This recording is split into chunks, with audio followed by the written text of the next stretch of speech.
ભરૂચ શહેર જિલ્લામાં મહાશિવરાત્રી પર્વની શ્રદ્ધાભેર ઉજવણી કરવામાં આવી હતી। મહાશિવરાત્રી નિમિત્તે વિશેષ ધાર્મિક કાર્યક્રમોના આયોજન વિવિધ શિવાલયોમાં કરવામાં આવ્યા।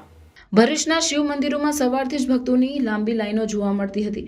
શક્તિનાથ મહાદેવ મંદિર ખાતે શિવ ભક્તો વહેલી સવારથી જ ભોલેનાથના દર્શન માટે ઉમટી પડ્યા હતા।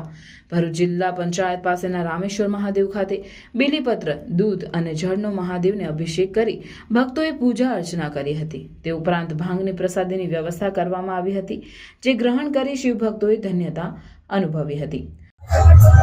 नमस्कार, जय महादेव। श्री रामेश्वर महादेव युवक मंडळ द्वारा दर वर्षની જેમ આ વર્ષે પણ મહાશિવરાત્રી નિમિત્તે મહાભાંગની પ્રસાદીનું આયોજન કરેલ છે, જે સવારના 7 વાગ્યાથી લઈને રાતના 10 વાગ્યા સુધી વિનામૂલ્યે વિતરણ કરવામાં આવે છે।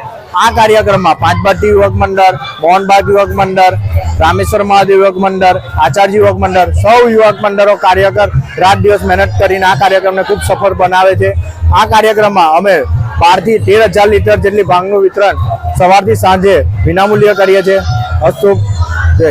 તો તુલસીધામ ખાતે આવેલ સોમેશ્વર મહાદેવ મંદિર ખાતે પણ ભક્તો ઉમટી પડ્યા હતા અને મહાશિવરાત્રીના પાવન અવસરે સમગ્ર ભરૂચ શિવમય બની ગયું હોય તેમ લાગી રહ્યું હતું।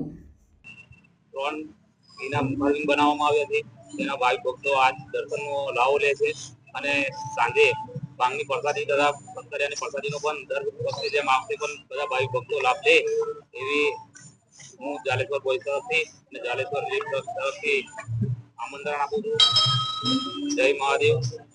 શિવરાત્રી પાવન પર્વની સૌને હાર્દિક શુભેચ્છાઓ।